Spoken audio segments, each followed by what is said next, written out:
Dear students, मैं doctor Naresh Kumar Agarwal, associate professor department of AVST, government girls college Jammu. आज मैं एक न्यूमेरिकल क्वेश्चन लेकर इन्वेस्टमेंट अकाउंटिंग की जर्नल एंट्रियाँ बुक्स में कैसे करते हैं, उस क्वेश्चन में कम इंटरेस्ट एक्स इंटरेस्ट का ट्रीटमेंट परचेज करते समय, एक्रूड इंटरेस्ट का ट्रीटमेंट, इंटरेस्ट को P&L में ट्रांसफ़र करना, वर्ष के अंत में इनका वैल्यूएशन करना, हमारे जो इन्वेस्टमेंट कर रखे हमने उन पर यदि कोई प्रॉफिट एंड लॉस हुआ है उसका बुक्स में किस प्रकार से अकाउंटिंग एंट्री करते हुए एडजस्टमेंट करेंगे, ये आपको मैं बताने वाला हूँ। सबसे पहले मैं क्वेश्चन पढ़ता हूँ और उसका सॉल्यूशन उसके बाद में करते हैं हम लोग। 1 मई 2018 को राकेश ने 100 रुपये वाले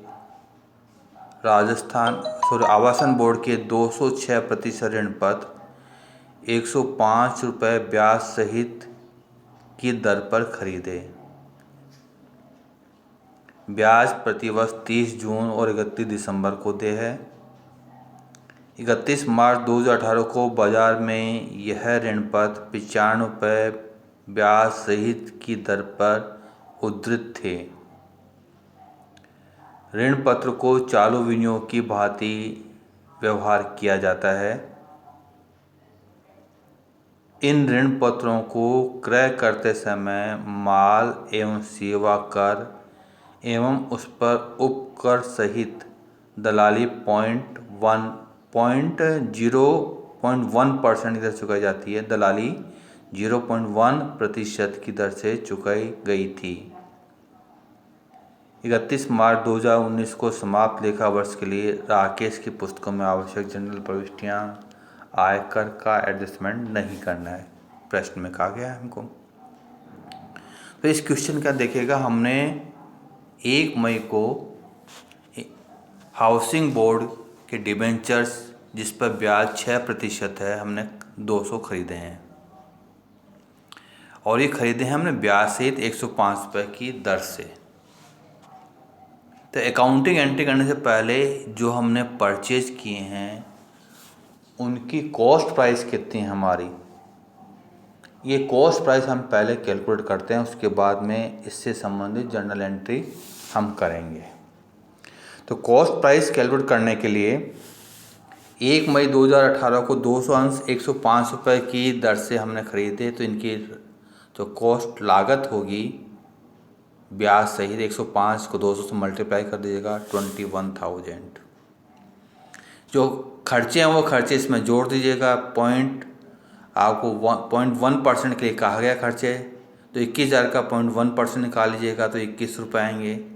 तो इन ऋण पत्रों की लागत हो गई 21,000 रुपये, 21,021 रुपये।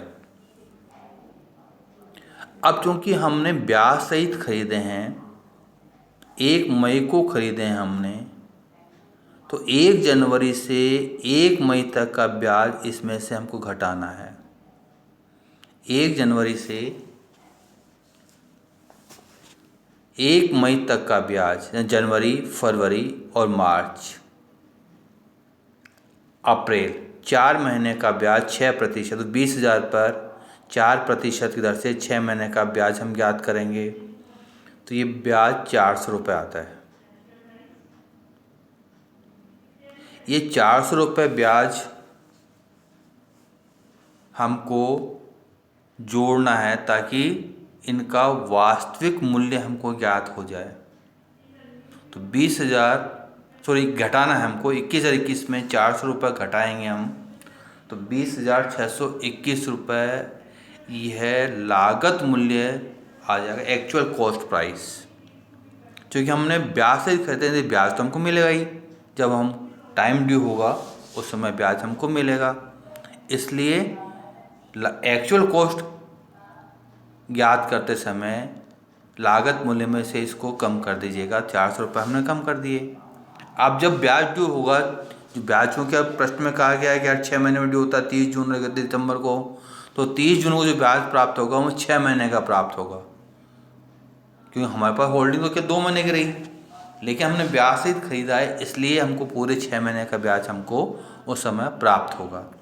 तो पहले जो एक्चुअल कॉस्ट हमारी 20,621 रुपये और 400 रुपये हमारे इंटरेस्ट, इससे हम जर्नल एंट्री करेंगे तो बैंक को जो भुगतान करना पड़ेगा हमको, जो वो करना पड़ेगा 21,021 रुपये का। तो एंट्री करेंगे 6% housing board debenture account debit, interest on investment account debit to bank.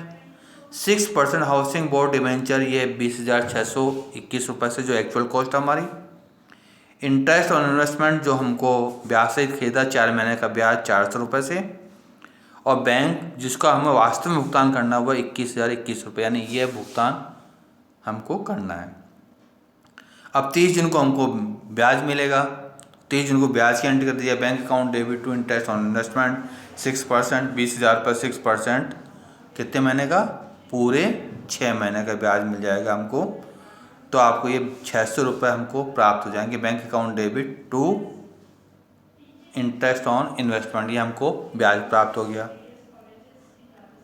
अब दिसंबर 31 को फिर हमको ब्याज मिलेगा। हाँ, इस दौरान हमने न तो नए इन्वेस्टमेंट खरीदे न बेचे हैं, तो हमको पुनः 6 महीने का ब्याज प्राप्त होगा, bank account debit to interest on investment, ये भी राशि 600 रुपये आएगी हमारी। अब हम खाते बंद करते हैं 31 मार्च को, तो 31 मार्च को तो कोई ब्याज नहीं मिलेगा हमको, कि ब्याज तो हर 6 महीने में मिलता है। इसलिए जनवरी, फरवरी और मार्च का ये ब्याज प्राप्त करने का अधिकार हमारे पास में, यानी ये हमारा एक्रूड इंटरेस्ट है, ये एक्रूड इंटरेस्ट हमको प्राप्त होगा। 3 महीने का जो हमारा एक्रूड इंटरेस्ट है, इस एक्रूड इंटरेस्ट के लिए एंट्री करेंगे हम accrued interest on investment account debit to interest on investment. तो ये राशि चूँकि 3 महीने की है, तो 3 महीने का ब्याज 300 रुपये से ये एंट्री कर देंगे। अब चूँकि अब हम 31 मार्च को करें और क्वेश्चन दिया हुआ 31 मार्च को इनका मूल्यांकन 95 रुपये, हमने 105 रुपये ब्याज से खरीदा था। अब इनका जो बाज़ार में मूल्य है वह केवल 95 रुपीज़ हो रह गया है। तो इस पर कितना हमको प्रॉफिट या लॉस हुआ वो हमको कैलकुलेट करना पड़ेगा। तो 1 जनवरी को इनका 200 रुपये के हिसाब से 95 रुपये से मल्टीप्लाई कर देगा, 19,000 रुपये ये मार्केट वैल्यू है इनकी।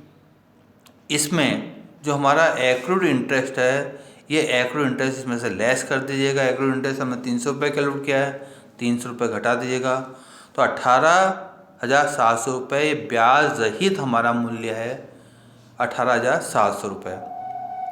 अब हमने खरीदा कितने में था इनको, हमने ख़रीदा था इनको 20,621 रुपये में, जो हमारी एक्चुअल कॉस्ट प्राइस थी 20,621 रुपये थी, जो हमने बैंक के द्वारा इनको भुगतान किया। दोनों का डिफरेंस 20,621 माइनस 18,700, यानी 1,921 रुपये, ये हमको लॉस हो गया। इस लॉस की हम जनरल एंट्री करेंगे अपने यहाँ profit loss account debit to housing board debenture account profit and, चूँकि हमको लॉस हुआ, लॉस हम प्रॉफिट अकाउंट में ट्रांसफर करते हैं। The profit and loss account debit to housing board debenture account 1921 रुपये से यह जनरल एंट्री आप लोग कर दीजिएगा। अब लास्ट में एक एंट्री और होगी हमारी, वह एंट्री होगी इंटरेस्ट ऑन इन्वेस्टमेंट अकाउंट की। तो इंटरेस्ट ऑन इन्वेस्टमेंट अकाउंट बनाएंगे, उसका जो बैलेंस होगा वह बैलेंस हम 31 मार्च को प्रॉफिट एंड लॉस अकाउंट में ट्रांसफ़र करते हैं। तो आप देखिएगा पहली एंट्री में इंटरेस्ट ऑन इन्वेस्टमेंट 400 रुपये से हमने डेबिट कर रखा है, और उसके बाद में हमने 600 रुपये से इंटरेस्ट ऑन इन्वेस्टमेंट क्रेडिट कर रखा है, और 300 रुपये से एक्रूड इंटरेस्ट क्रेडिट कर रखा है, यानी क्रेडिट इंटरेस्ट हमारा 1500 है 600 प्लस 600 प्लस 300, तो 1500 ये हमारा इंटरेस्ट क्रेडिट हुआ। और डेबिट हमने कर रखा है 400 से, 400 इसमें से कम कर दीजिएगा तो नेट बैलेंस हमारा बचेगा 1100। इस 1100 से एंट्री करेंगे interest on investment account debit to profit account, क्योंकि ये प्रॉफिट हमारे लिए, इसलिए interest on investment account debit to profit and loss 1100 से यह एंट्री कर दी। तो इस क्वेश्चन में हमने इन्वेस्टमेंट खरीदने पर लागत कैसे याद करेंगे, वो कम इंटरेस्ट है, एक्स इंटरेस्ट है, दोनों का किस तरह समायोजन करते हैं। यहाँ कम इंटरेस्ट का था तो कम इंटरेस्ट हमने समझा है। किस प्रकार से एक्रूड इंटरेस्ट याद करेंगे, कब हमें इंटरेस्ट प्राप्त करने की एंट्री करेंगे। यदि 31 मार्च को मूल्यांकन किया गया तो मूल्यांकन में कोई प्रॉफिट एंड लॉस हुआ है, उस प्रॉफिट लॉस अकाउंट को कैसे कैलकुलेट करेंगे और जर्नल एंट्री क्या करेंगे। और लास्ट में उस वर्ष में जो ब्याज हमको मिला है उस ब्याज को प्रॉफिट अकाउंट में कैसे ट्रांसफ़र करता हूँ, क्या जर्नल एंट्री करते हैं, इसके बारे में मैंने आपको बताया है। तो ये कंसेप्चुअल पार्ट था जिसमें खरीदना, ब्याज प्राप्त करना, अर्जित ब्याज की गणना करना, विनियोगों का मूल्यांकन कर लाभ हानि ज्ञात करना और उसका लेखा पुस्तकों में जर्नल प्रविष्टियाँ करना, ये आज हम लोगों ने सीखा है। इस क्वेश्चन में कोई भी कठिनाई हो तो आप मुझे व्हाट्सएप पर कांटेक्ट कर सकते हैं। Thank you.